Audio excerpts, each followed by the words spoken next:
We are so glad that you have joined us for our lymphedema patient roundtable. Some of you were invited because you're patients of ours through you have Lympha Press, pneumatic compression.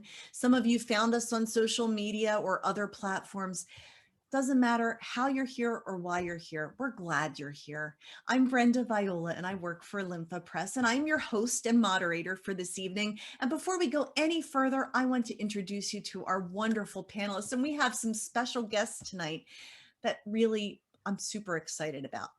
For one, I have emailed this gentleman forever, and now he's actually on the Zoom screen with me. Bill Repicci from the Lymphatic Education and Research Network. You're the president and CEO. Bill, it's so nice to have you here tonight. Yeah, I say thanks so much. Great to be here, Brenda. Thank you. We are delighted to have you. And, you know, for those of you watching, and if you have lymphedema or just learned about lymphedema, knowing Bill's organization is such a valuable resource to you, and you'll find out more about this evening. We also have an esteemed author with us, Jean LaMantia. Did I say your last name properly? Yes, that was great. Yay! All right, we're off to a roaring start, everyone. Jean wrote an amazing book, The Complete Lymphedema Management and Nutrition Guide. And we're so delighted because we had a lot of questions at the last roundtable about diet, nutrition, and lymphedema. So we know that Jean can help to answer some of those questions. We just saw Cam Ayala pop on. You might have known him from the Bachelorette series, but he is well known as a lymphedema national advocate. And he's so crazy. He had a doctor's appointment earlier today. He did an in-service. He's been doing meetings and he still said, I'm popping on to be at the roundtable. Hey, Cam. Hey, howdy, how y'all doing? Good to see you. Then we have Angela Jones. Angela Jones is a certified health coach. She has lymphedema and she has one of the best smiles in the world. I love her. This is a patient roundtable as well. So we're not just speaking from a medical position or an expert position, but also patient to patient. We're not offering any medical advice this evening, but sometimes someone's personal story can really help to encourage you in your journey. And Angela can certainly do that. So Angela, we're so glad you're with us tonight as well. Thank you.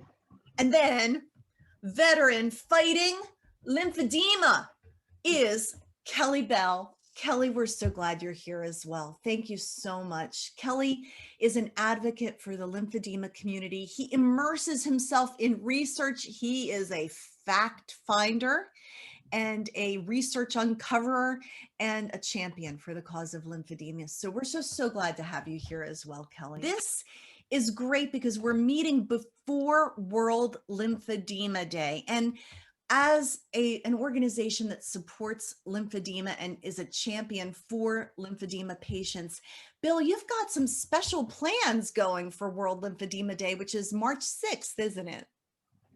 Yeah. I mean, it's interesting. Obviously, there were a lot of places, the United States as well, that had honored March 6th as Awareness Day. And then we began to notice different countries were coming up with different days throughout the year, different months when they were going to honor it. And finally, actually, was an advocate from Canada who called me up and said, Bill, you know, we need a day all over the world. I mean, we need something maybe not just in certain locations, and to keep it kind of systematic. And I said, well, what do you think? An awareness day? He said, boy, we sure need more than awareness. I said, well, there's World Cancer Day, there's World Diabetes Day, there's World AIDS Day. So what do you think about World Lymphedema Day? He says, wow, I think that really lands it. So I went to the New York State Legislature and they passed it first.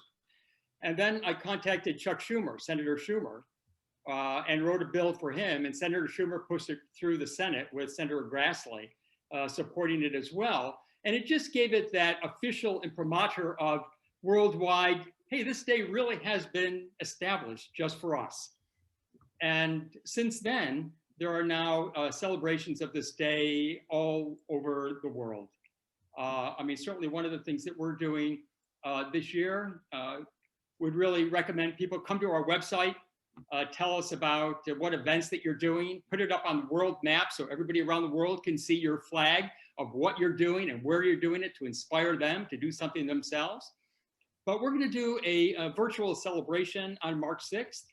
And the centerpiece of that will be the play, Let's Talk Lymphedema. It's the first play that's been written from the viewpoint of somebody with lymphedema. The book was written by Professor Peter Mortimer at St. George's University in London. Gemma Levine did all the photographs for that. Gemma is a renowned photographer who did all the photos of the royal family, all the photos we know of Princess Diana and Judi Dench, etc. Those are all hers. She collaborated with Peter to do the book, and then inspired Brian Daniels to write a play about it, also a British playwright. And so we will be presenting that play in collaboration with a group called the 24-Hour Plays. I used to be a CEO of a dramatic publishing company. And the guy who runs the 24-Hour Plays was my literary director. I spent many years producing theater. So they're going to produce it and direct the play for us. So we're casting it.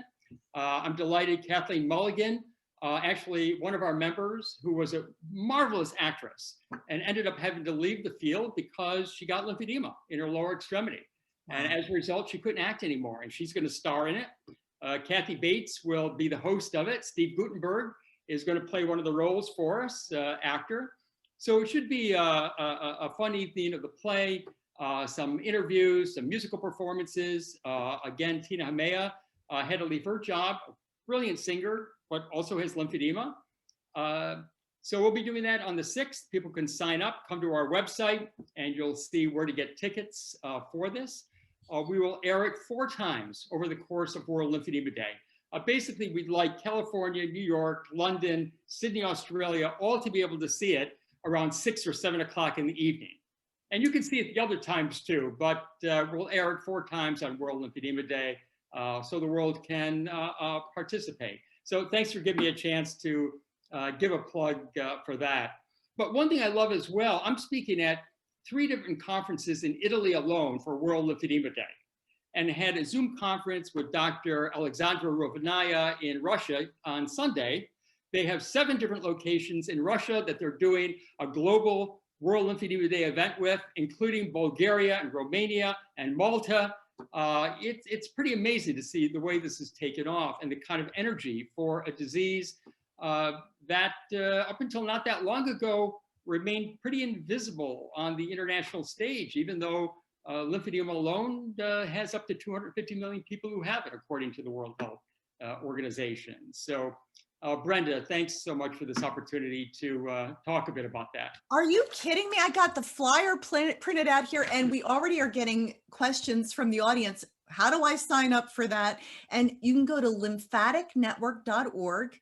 And I'm going to also, after today, edit in graphics so you can definitely connect and be a part of this amazing celebration. It really is inspiring to see people who have this condition living full lives. And we want to encourage those of you out there watching tonight. There is hope and there is help for your condition. There are people that have devoted their lives, people like Bill and LE&RN, that are devoted to helping you live a beautiful and full life. And that is really our underlying message. So World Lymphedema Day. Hey, Kelly, you're also doing some stuff for World Lymphedema Day, aren't you? I'm attempting to. I'll just put it this way. Last year I got Governor Roy Cooper to declare World Lymphedema, March 6th is World Lymphedema Day in North Carolina. I've only been in the state a few months, so that was a great accomplishment. And so now I'm trying to get buildings around the state lit up with teal. And one of my challenges is, because I just moved here during COVID, so I've emailed some friends and said, where are the buildings? So my goal is to just turn the state teal March 6th. That's it. Turn the state teal. I love it. That's, if anybody can pull it off, it's the veteran fighting lymphedema. And we love that you have a World Lymphedema Day sign right behind you, in your screen. Yep.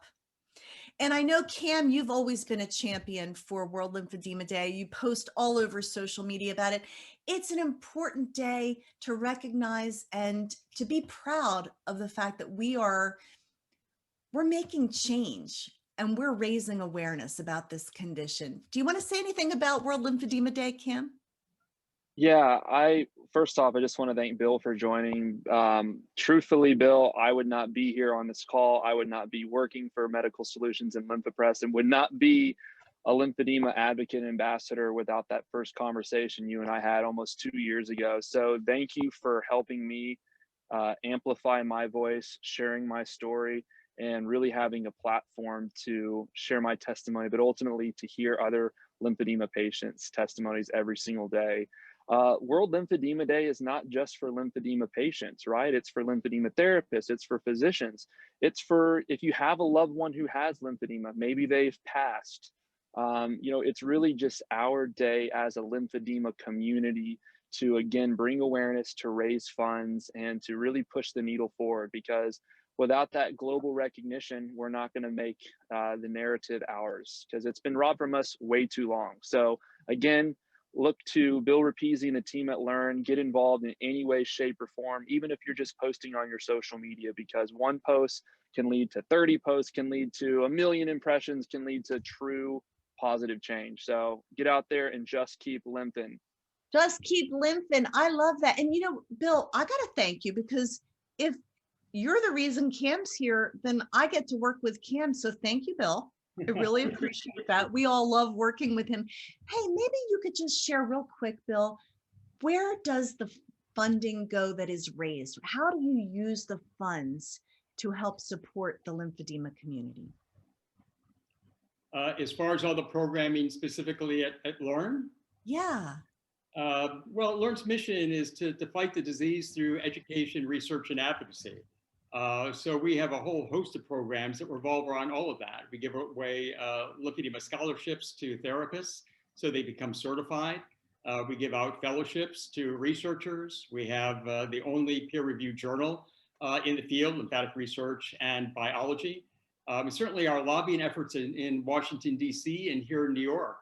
February 22nd, if any of you are from New York State, please sign up. February 23rd for our lobby day in New York State. We're fighting to get a comprehensive insurance bill for people with lymphedema and lymphatic diseases, as well as several other things, so research scholarships as well. And March 22nd through 26th, we'll be lobbying in Washington, D.C. Again, this will be virtual. This last year was a huge success. We actually got Congress to put in the appropriation bill the establishment of a national lymphatic commission. The hope here is that leads to a center eventually at the National Institutes of Health, because one of the problems I think we all see, not enough research money going into this field. And so it's stagnated for a long time. One thing that really is kickstarting it right now, though, is whereas a lot of physicians have been very uninterested in lymphedema because they don't know how to make a living off of it, because all they know what to do is to say, okay, you have lymphedema, go to a therapist. And then they say to me, how do I make a living off that? However, surgeons are very excited because they've begun doing things like LVA, lymphatic venous anastomosis, and lymph node transfer, and debulking, et cetera. And now I talk to hospitals like University of California, San Diego. They are doing LVA automatically for every breast cancer patient. So while they have you open on the table, they're connecting your vascular and your lymphatic vessels automatically. Harvard beginning the same thing. Cleveland Clinic, same thing. So there's a real energy now from the surgeons who feel for a lot of people who potentially could get lymphedema, we could prevent them or lessen the lymphedema. They are very excited because they feel they can proactively do something for people. That doesn't work for everyone, but at least it's one segment of the medical profession who is excited about the possibilities that are helping driving the interest in research from others that have lagged behind, wondering, well, there really is nothing that can be done. Why should we care about this? And they're helping to drive that conversation of, yes, there is. And now you have to push it further. And now they're beginning to look at genetic studies to determine exactly what is the predisposition potentially that causes some people to go toward lymphedema and other people that have the same kind of situation arise don't. So I think these next several years, they're going to be absolutely amazing breakthroughs that are going to be happening in the near future if everybody on this call helps drive it, because otherwise other people's voices will take over and their agenda will become the #1 agenda. So we can't give up. Excellent. And we will not give up. Part of the reason we're all here today is because we want to keep the momentum going. And one of the questions that came in over the course of the last month, and it kept coming up over and over again, was about nutrition, which is why, Jean, we're so glad to have you here tonight. And we hope that you can shed some light on some nutrition questions that folks have had that have come in general. Is there a one-size-fits-all diet for those with lymphedema? And I hope you're going to say no. You're right. You set me up for that one. That's an easy no. Just like, that's no for a lot of different medical conditions, right? And it seems that I would say there are some guidelines that would be across the board. And for example, I think most people would have an issue with salt. That seems to be across the board. Most people need to be drinking lots of fluid. And, this is interesting because in the nutrition field, if I have someone who comes in who has ankle swelling, before I knew about lymphedema, I would have assumed this is a cardiac problem or a renal problem or a liver problem. And oftentimes the protocol for that is a fluid restriction. And, that would be written usually by the doctor's orders, 1.5 liters, 1 liter, depending, and we'd have to teach the client, well, how to plan their meals within this fluid restriction. However, lymphedema is the exception to that. So with lymphedema, we do not restrict fluid. So even though there's no published evidence looking at lymphedema and how much fluid, I do know from reading another really interesting paper that just described thirst and the mechanism of thirst. And what happens there is as the fluid level goes down in the body, the fluid shifts from inside the cells, the intracellular space, to the extracellular space. And it's that shrinking of that intracellular cell that then sends a message to the brain that says, oh, the fluid content of the body is going down. You need to tell the mouth, to signal thirst and, so that we'll drink. And meanwhile, that's almost too late because the fluid has already shifted.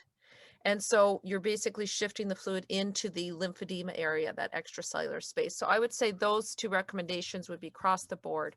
Limit the sodium and make sure you're getting enough fluid. And then others, there is some trial and error.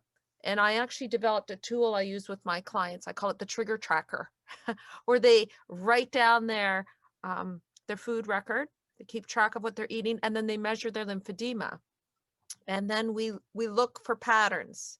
Let's say there's 2 days in the week where the lymphedema either measured greater or they're more symptomatic, like the limb felt heavier or, more sluggish. And we look, well, what did you eat on those days? What was happening? And so I use the tool that way. I find it very difficult to lose weight. Is that partly due to the lymphedema? And I think that was a question, Angela, you had asked yourself for years. Mm-hmm. Well, for years I struggled. I got up to 400 pounds at one point, and I did everything right, and I could not shake it. And it wasn't until I finally lost the weight, but not through any diet or any, I just listened to my body, and I finally got rid of the excess weight, and I ended up having surgery and developed secondary lymphedema. And so I think the lymphedema makes us heavier because it's extra fluid. But I also agree with you about the inflammation, the things that you eat. I had a food sensitivity test myself done, and I was already aware that certain things I was having reactions to. And when the sensitivity results came back, they confirmed what I thought. So I came up with the fact that just because it's healthy doesn't make it healthy for me. So I think lymphedema can play a part because it's extra fluid. Well said, Angela. And I know you, Kelly, have been a fan of the keto diet, but you also are a fan of saying it's not one size fits all. No, I don't believe in the one size fits all, that's for sure, because I've known people who tried the keto diet and it's not worked. As far as where the person said you try everything to lose weight, that was my greatest frustration. In my case, where I have plastic, feeling like 15 to 20 lymph nodes around my stomach, 8 lymph nodes removed from my lungs, and then part of my lung removed, and my thoracic duct is blocked. Every time I listened to the doctors with calories and like nutritionals, I just started gaining weight. And no matter what I did, even it's well documented, I was eating like 1,000, 1,200 calories a day, and I was still gaining weight. And it wasn't, I knew, because I spent my entire life around water. I was on swim teams and coast. I was actively in the Coast Guard when this happened. I literally could stand at the deep end of the bottom of the pool and not float. And I knew that fat floats, and I knew it was water.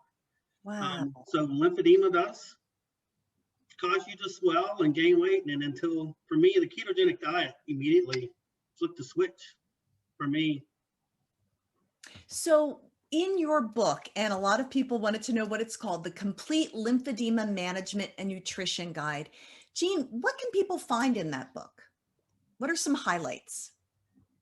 Oh, well, I co-wrote it with Ann Demena, and Ann is a physical therapist, certified lymphedema therapist. So she covers all of the stuff around manual lymphatic drainage and compression garments and multi-layer compression bandaging. She covers all of that. And so in my sections, I talk about the anti-inflammatory diet. I talk about how the body processes long chain fatty acids. And in fact, the lymphatic system is really important there. And so some people can benefit from a low fat diet, especially low long chain fatty acids. I talk about the importance of, as I mentioned, sodium and fluid, as well as getting enough protein, because you need to have enough protein so that your albumin levels stay high. That's a type of protein in the blood, because if that drops low, again, you could reduce the pressure that's inside the blood vessel. So the pressure that keeps that blood vessel from collapsing and allowing more fluid to leak out. And I also introduced something that I've since done a lot more research on, is intermittent fasting. And so there's a type of intermittent fasting called time restricted feeding. And I started looking at that because one of the papers I read just happened to mention that over 50% of the lymphatic fluid that is formed in our body is formed in the GI tract. So that to me, really started thinking, well, food has got to be important. And it's not just what you eat, but also when you eat is important. And so, since that book, I've probably read over 100 studies on intermittent fasting, and I can tell you that it is safe.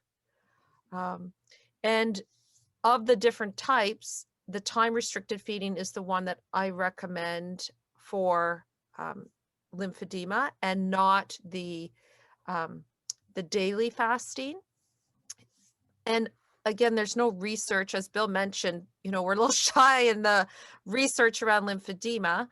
And that goes, even more so in the nutrition world. But my concern is that, for example, if you were to fast 2 days in a row, and that's a legitimate form of fasting that's studied, it's called 5-2, which means you eat normally 5 days a week and you fast for 2 days, and those can be 2 consecutive days. Again, I would worry that if the protein levels go too low and it only takes 24 hours to deplete your albumin, that could cause more blood fluid to leak into the extracellular space. So I wouldn't recommend that type, but certainly time restricted feeding, which says, okay, we've got 24 hours in the day. How big is our eating window and how big is our fasting window? So ideally you want to try and, as a starting goal, try and get it to 12 hours. So that means if you have your breakfast at 7 a.m., you should finish eating by 7 p.m. And then from 7 p.m. until 7 a.m. the next day, you're fasting for 12 hours. And then you can just gradually adjust that.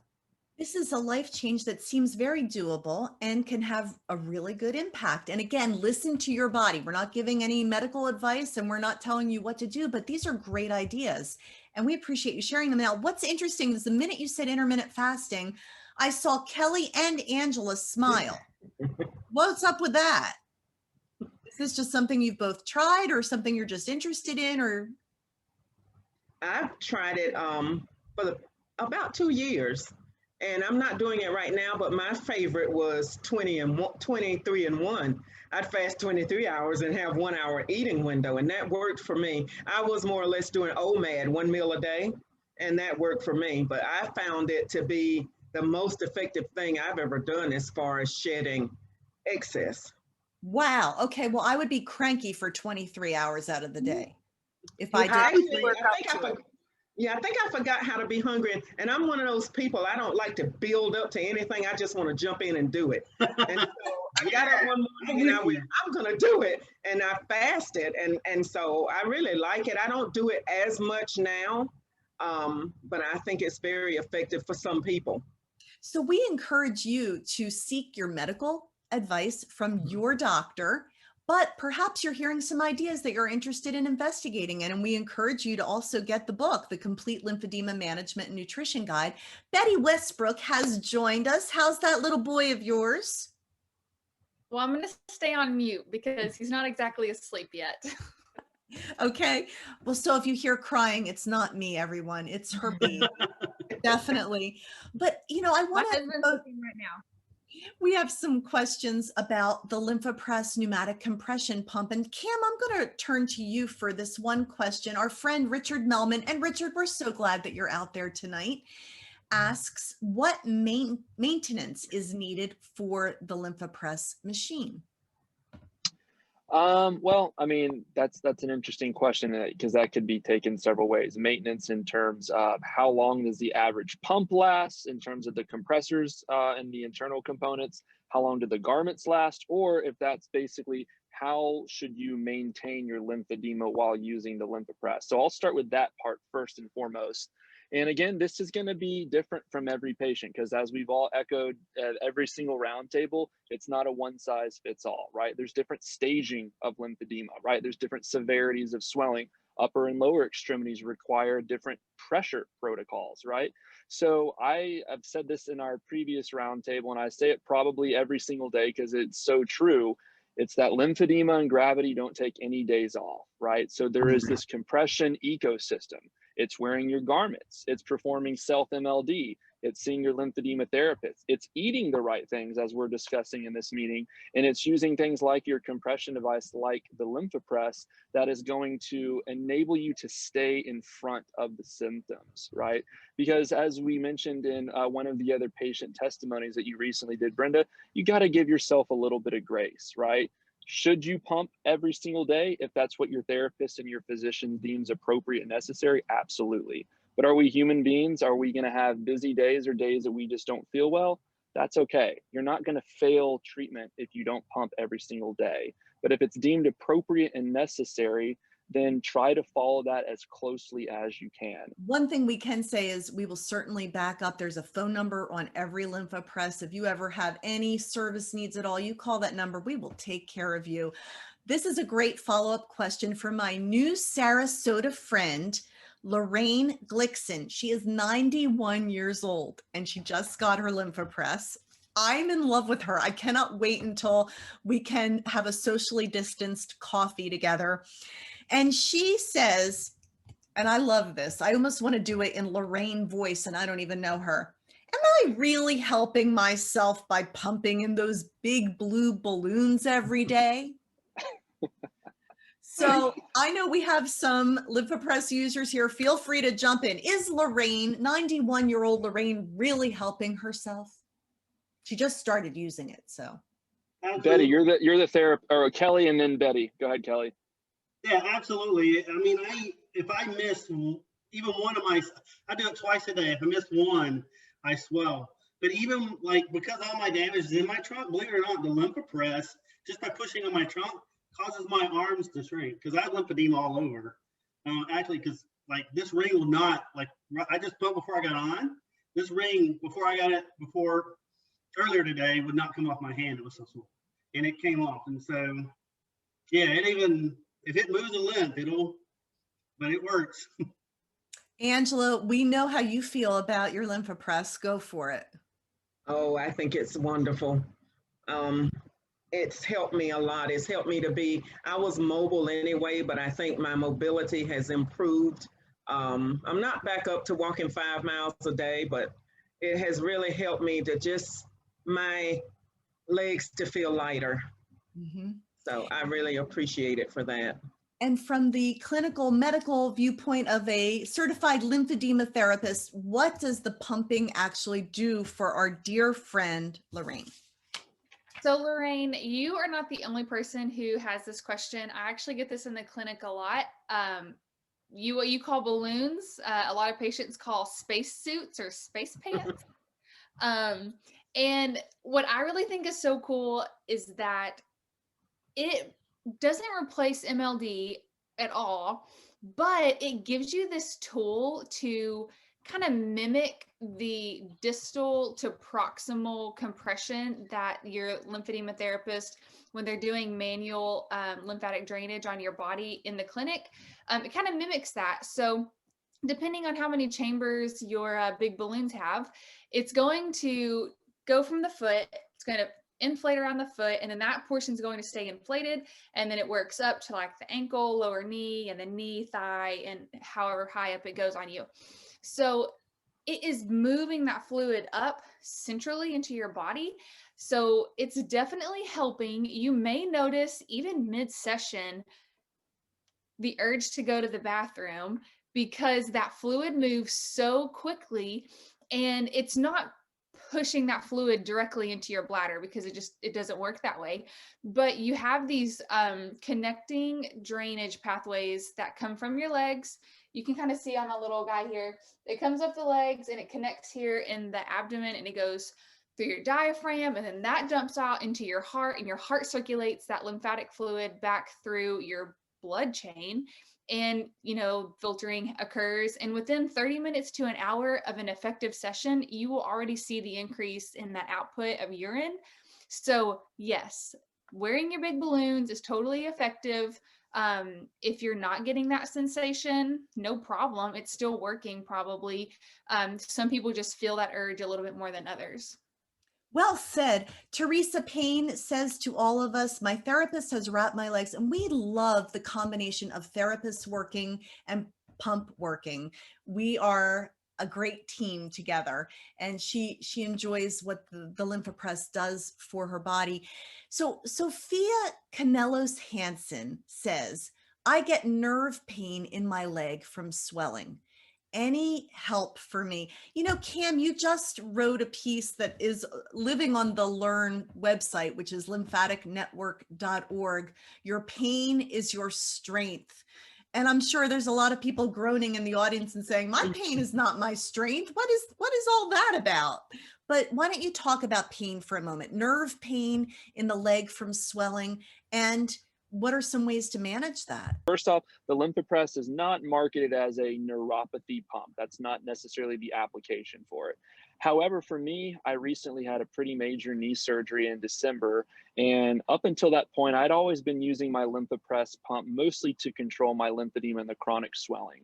I'd never really had an application of using it necessarily for pain specifically, but it was literally one day post-op that the pain was so bad I didn't have my pump with me, and I was having a lot of nerve pains, especially my sciatic nerve. And I had asked my infectious disease and internal medicine doctors if they deemed it would be appropriate for me to use my Lympha Press pump to control some of that nerve pain. And they said, yeah, let's give it a try. And literally within the first 2 cycles of using my Lympha Press Optimal Plus, it literally subsided that nerve pain better than any narcotics that they were trying to pump through my veins. So I know that may not be the case for every single patient. I have the privilege of working with a lot of our veterans in the VA hospitals, and a lot of my veterans, especially amputees that have stumps and a lot of neuropathy and nerve pains in their stump, they've reported that when they've used their Lympha Press pump around their stump, that it has not only subsided that nerve pain, but has gotten their edema down so manageably that they're able to wear things like their prosthetic limbs again. So again, I'll have Betty piggyback on that to talk a little bit more about nerve pain specifically. Thanks, Cam. Yeah, I know that in one of our last roundtables, I did mention an example or a situation, I guess you would say, that I had with the patient before, who she was having a lot of pain in her feet. And her doctor did prescribe her some medication, and she said that it wasn't exactly effective. You know, we take a pill and we think, okay, this is going to knock it out. It's going to be gone within 30, 45 minutes whenever it gets into my system. But that wasn't the case for her. And so we discussed how pumping could help to alleviate some of that pressure, because she noticed that the swelling, when the swelling was bad on certain days, she noticed her nerve pain was equally increased. And so when she would pump, it would take a lot of that pressure off of those nerves. So if you think about it, you know, your nerves, they come from your brain down your your spinal cord, and they feather out throughout your whole body. And so at your feet, you actually have a whole lot of sensitive nerves that communicate all the way back up. So if you in your feet specifically have a whole lot of pain and swelling, irritating those nerves, I guess is the best way to put it, then getting that Lympha Press on and pumping and elevating will really help to alleviate that kind of pain, because it moves that fluid out, giving those nerves room to breathe instead of being so compressed and irritated.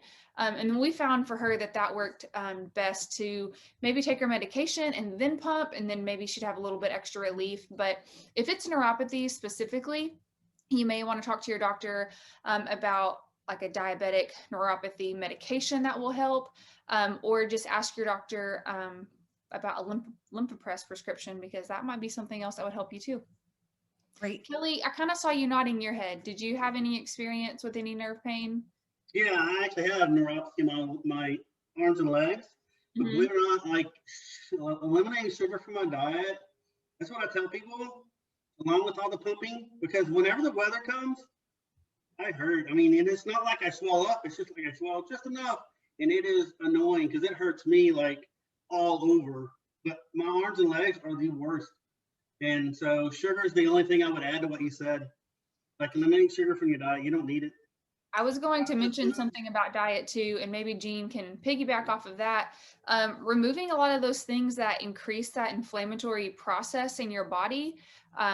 Some it's dairy, a lot of people it's sugar, and then maybe incorporating things like turmeric and ginger, cherry. Those are anti-inflammatory natural resources. I don't know, Jean, if you want to speak to that any.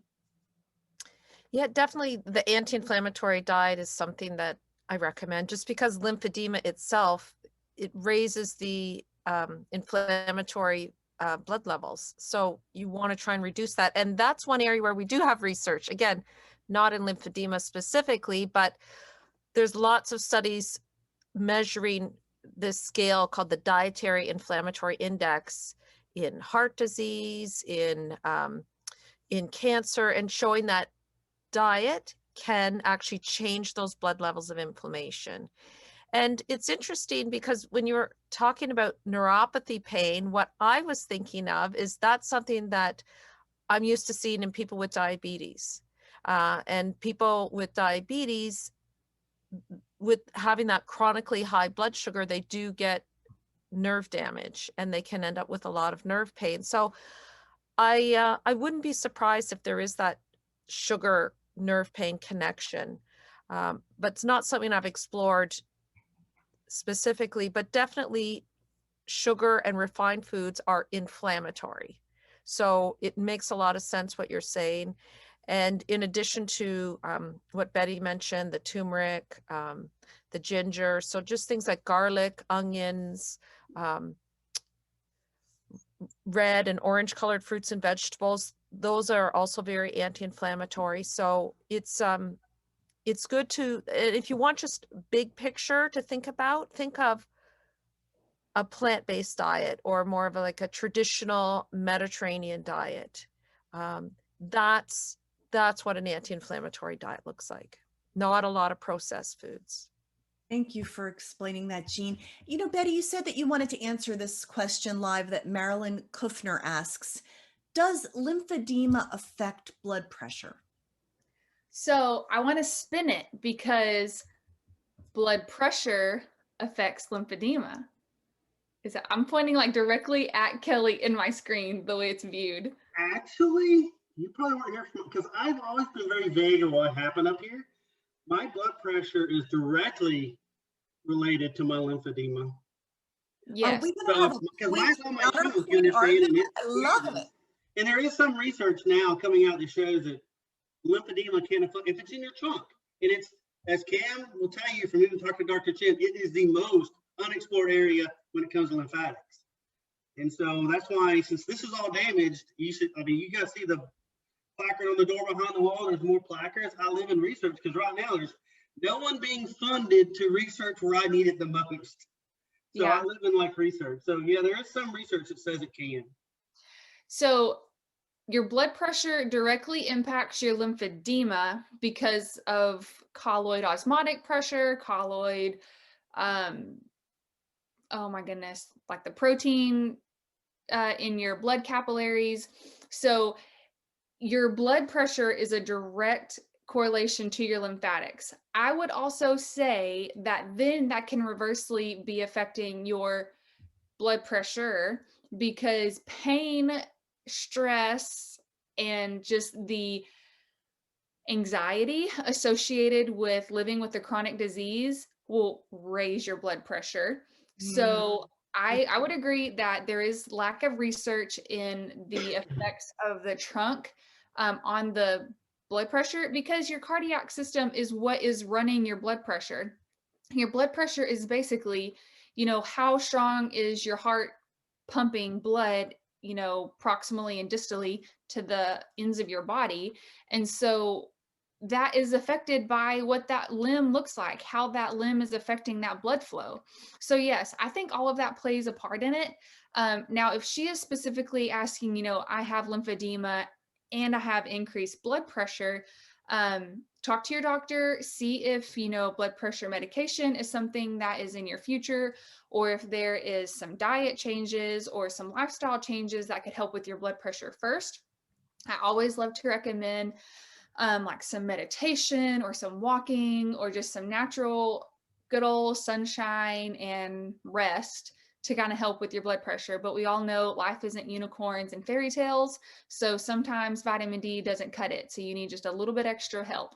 But yeah, I agree with Kelly. We need more research on how it affects the trunk, how your lymphatics kind of play a role in all of that, and just more. I think what you said too, Angela brought it up last time, is like I tell this people, tell this to everybody, is you need to find your peace, like find your calm, because I can honestly tell you, I spent a year in therapy getting over the anger of what happened to me and trying to like shift from anger to tears to just finding the calm. Because one thing I do know is like when I'm in a stressful event, boom, I swell like immediately. So I don't get the like I know how little things like that. So finding your peace is very important. So meditation, calm, that's a very good advice. I'm so glad you said that. And the fact is, one of the reasons we do these roundtables is to create that sense of community and connection. And there's lots of places to find it. Again, I will mention Bill Repicci and LE&RN, lymphaticnetwork.org. You can go there. It has boatloads of information to help you. And they're always doing events to support. I noticed that a friend of mine, a new friend, Alexa Ercolano, is out there tonight. She has a wonderful blog called The Lymphy Life. And she has a question for you, Jean. Could you speak a little bit about gluten and its effects on lymphedema? Is a gluten-free diet beneficial for us? And again, it's not one size fits all. We're not dispensing medical advice, but is there a high-level answer you can give to that? Yes, there is. This is actually one thing that is a bit of a pet peeve for me in the lymphedema community, because I often hear this recommendation out there to go on a gluten-free diet. And I really want to caution against that until you've had the blood test to test for gluten antibodies. And this is something you would have to talk with your primary care physician about. But if you really think that there's maybe a connection with gluten and some of the symptoms that you're having, do not go on the gluten-free diet until you've had the blood test. Because here's what happens, and I see this all the time in my one-on-one virtual practice that I have. So I'm taking a client's history and they'll tell me, oh, they don't have any gluten in their diet. And I'll say, well, how did you feel after you took the gluten out? Oh, I feel so much better. Like I'm not so bloated. My swelling's down, it feels great. So then that makes me think, gee, I wonder if they had celiac disease. And now that they've removed it, they're feeling so much better. But because they've taken it out, they've missed the opportunity to have the blood test. And because the blood test to test to see if you have gluten is an antibody test. So you're only going to show positive antibodies if you're consuming it. So, and I want them to know for sure. So if they have this diagnosis, I want them to know it, because if they do have it, they need to be on a gluten-free diet for life. Strict. Because you can't just trust your symptoms. So if you do have celiac, you can't go by your symptoms, because there could be cellular damage happening even if you don't feel it. So it really is important. The other piece is, well, maybe it's not gluten at all. Maybe it's a wheat issue, a wheat intolerance. In that case, being on a gluten-free diet, your diet is more strict than it needs to be. And you only want your diet to be as strict as is required, right? So if you are tempted to try a gluten-free diet and see what kind of results you get, please just talk to your family physician first and say, I'd like to have this antibody test, and get that done first. Now, there's no link to gluten and lymphedema, but of course we know that we're kind of suffering from lack of research in this area. So no research doesn't mean that there's no connection. So, it's one of those things that you could try after the blood test, but keep in mind, a lot of the gluten-free grains are actually lower in fiber. So your diet could actually be suffering a little bit. And, the fiber piece brings up something else, which is keeping your GI system regular is important for lymphedema, because a blockage or constipation in the GI system could actually cause more lymphedema. So if you can, a high fiber diet, lots of fluid, and regular activity, those are the three important keys when it comes to keeping your bowels regular. So there's lots to balance there. There may be a connection between gluten and lymphedema, but there are steps to follow before you would go that. And I would say you would only, let's say you had a negative gluten test despite eating foods containing gluten, and you thought, okay, I'm going to go ahead and try this. I would give it a try, but if you're not seeing results, I don't see a reason to continue. And there could be some harm done there because you're missing out on some important fiber in the diet. Great answer. And Betty, jump on in. So I just want to ask Jean, I've been considering, it's called Everlywell, and it's a home kit for food sensitivity. And I'm asking you, and I know that you're not my family physician, but it says that it does test for gluten. So would you think that a home blood test, because it's like when you have a newborn and they fill the 5 little rings with the blood prick on the dots or whatever, so it's kind of the same thing. Would that be effective? Could I send that in and find out if I have a gluten intolerance? And this is totally just a random question. I'm sorry. I hope that it helps in some way. It's a great question. I'm not familiar with that test, so I can't say what the accuracy would be. Okay. Yeah, and I think what your point was, Jean, is get the official test from your official doctor. There's so many different things that I buy online, and I get some value from some of them, and some of them never even show up after I order them. How about that? Can anybody relate? So I want to talk a little bit about pumping, and Sophia Canelos Hansen wants to know, is it normal to have a little bit of nausea after using the pump? Now, some of you on this call regularly use your Lympha Press. Does anybody want to jump in and give an anecdotal answer to this question about nausea after pumping? I can, but if my lymphedema is pretty bad, I can. It's kind of normal for me to get it because, again, as Betty said, you're pushing all the fluid up, and you're pushing, for me, it's pushing it to where I have the most damage. My question is always like, if you're getting that, I would consider you may have, and just do what I do for that, is I just do a lot more MLD on my trunk before pumping, to kind of clear that. And if you get it, again, make sure you clear yourself more and then clear afterwards. Too. That's a great point. MLD, for those of you who may be here and you're not familiar with that phrase, manual lymph drainage. And basically, Betty, manual lymph drainage for the uninformed that they can do on themselves at home is?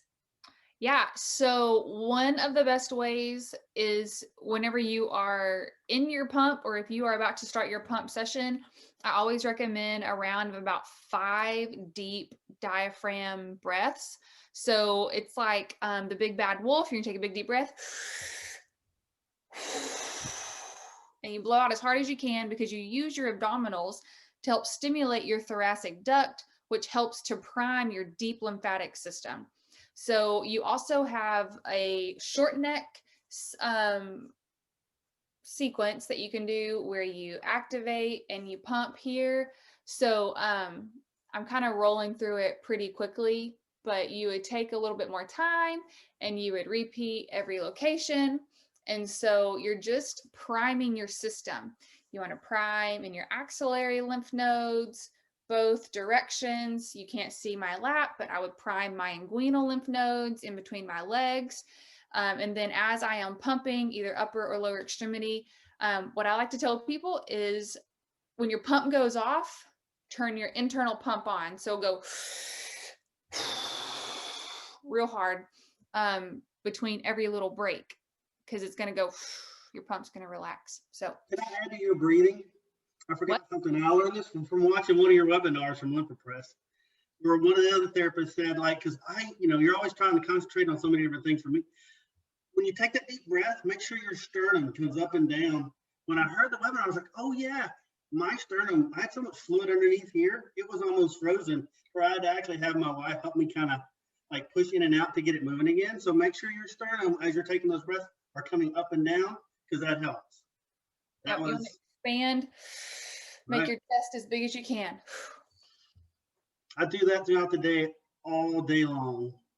Good. Great. And Sophia says thank you. And a lot of the people out there are saying thank you for this good information. We are 6 minutes before we get out of here. So I want to ask this question. Sandra Goldberg says, I am a new patient. Now, Betty, I want you to answer this eventually, but I'd love Angela to weigh in. Did you see results right away with your Lympha Press, or did you have to do it for a little bit? I saw results right away. I was using another pump previously. And anyway, I ended up with the Lympha Press and I saw results right away. My knees felt 100% better and my movement was so much better. I just felt better. So even if I had not seen physical changes, just the fact that I felt better made the pump so worth it for me. And real quick, just to kind of echo on that, I feel that every patient, I try to set the expectation that in a perfect world, we're checking 2 boxes. We're having qualitative and quantitative results, right? The qualitative, as Angela is just saying, maybe you have better mobility, right? Maybe some of that pain subsides. But then we start looking at the numbers, right? You can measure yourself. You can take some of those volumetric measurements, right? And even if it's only a couple of centimeters, that's still a positive outcome, right? And over time, with consistent use, in most cases, you will continue to improve. And I'll remind you that even plateauing in lymphedema is not necessarily a bad thing, right? Because your body may get to a point where you've kind of reached those maximum results. But as long as you're not regressing and getting worse, that is very much a win in the lymphedema space. Sandra, we say hang in there, keep it up, and go ahead, Betty, jump on in. So I would like to say, if you're pumping and not seeing results, are you filling in the gaps? Are you wearing compression, either day or night compression, to help finish that circle? Because as I tell patients, the Lympha Press does activate your lymphatics. It does move that fluid distal to proximal so that your body can absorb it and circulate it as it needs. but it can't continue to do that when it's not on you. So your Lympha Press is only like 30 minutes after your initial pump, you kind of lose that oomph from the Lympha Press. So it's done its job, it's done its work, but you have to follow up with some form of compression, short stretch bandaging, Velcro, alternative garments, or a nighttime garment, whatever your poison of choices. That was not a good We analogy. get you though. Fill in the gaps. That was a great phrase. Now we have just a couple minutes left. I promised that I would give you a minute to talk about World Lymphedema Day, Betty. So do it. You got 30 seconds. Go. Okay, so World Lymphedema Day is for the whole world. And on Lymphedema Podcast, we are going to have members of the lymphedema community on a live hangout. This roundtable got me thinking that we miss people, we miss friends. So on Lymphedema Podcast, I'm hosting a live World Lymphedema Day event so that we're going to legit hang out and talk just like this for like 2 hours. But we're going to have our friends from Germany and our friends from Italy and our friends from Canada and our friends from Alaska and so many more places that I can't remember to name right now. But we're all going to hang out and talk about our victories over lymphedema, what we are planning to do new this year, and just have that community that we've all been missing. And how can people find you? Lymphedema Podcast at gmail.com if you want to email me, or that's me on Facebook and Instagram. Wonderful. We are out of time. I want to give everybody my immense gratitude. First of all, to those of you who gave us an hour of your evening that logged on tonight, we so appreciate you. We genuinely care about your condition, and we'll be here every month to answer your questions and to encourage you. Bill Repicci, thank you for what you do for LE&RN and for the lymphedema community. I encourage everybody to support their virtual global celebration on March 6th. Go to lymphaticnetwork.org. Thank you for being here, Bill. Can I turn that on its head a moment? Because we've all talked about Lympha Press as a product. I could talk about Lympha Press as a company. And one of the ways that I look at it is you're a gold sponsor of the Lymphatic Education and Research Network. And that really helps us do all of our programming. Two of the heroes here, Kelly and Cam, absolute heroes in this industry that will far outlive me and are creating incredible change as a result of what they're doing. And the only way we create change is when advocates from within the community come forward and actually demand it. And those numbers are growing. And Lympha Press is supporting LE&RN in all the program we do to help bring people out of the closet, claim their disease, and get out and start fighting for it, as Dr. Fauci told me we needed to do when he explained nobody wanted to support AIDS research back in the early days, except so many people came out of the closet and said, we demand you do, and they started putting billions of dollars into AIDS research. They're only putting about $5 million a year into lymphedema research. So we got a lot of work to do, and it's going to take your voices to do it. And Lympha Press is at the forefront. Eric Ansert, I love him, has always been at the forefront of coming up ideas to support LE&RN, to reach out to the community as a whole without necessarily direct benefit to Lympha Press itself, except more people learn they have lymphedema, and when they do, they need the products that help them deal with that, and then they reach out to you. So I really just wanted to get that. Cam, you're the absolute best. And Kelly, what you do, and you've been in Washington meeting with everybody with us, the way you brought whole departments of government people that were half asleep before you got in, crying at the end of the day and staying long after their day was over to hear your story. You guys are having a tremendous impact, and I just want to applaud all of you. Betty, Bill, what you're doing as well. Thank you, Bill. Your programs. Bill, I completely agree with you. Lympha Press is a huge sponsor of Bradley's Feet Foundation. I mean, they put all this resource and help and information into pediatric lymphedema. So kudos to Lympha Press. Thanks for helping us all out. Okay, so all I can say is it's so meaningful to do work that makes life better for people. We genuinely feel that way. We feel honored to have assembled this amazing group together tonight. Jean, thank you for being our special guest and bringing your wisdom. We are humbled and honored and blessed to serve you, the lymphedema community. Thank you, everybody, for being here. Have a great night. We'll see you next month. Well, thank you.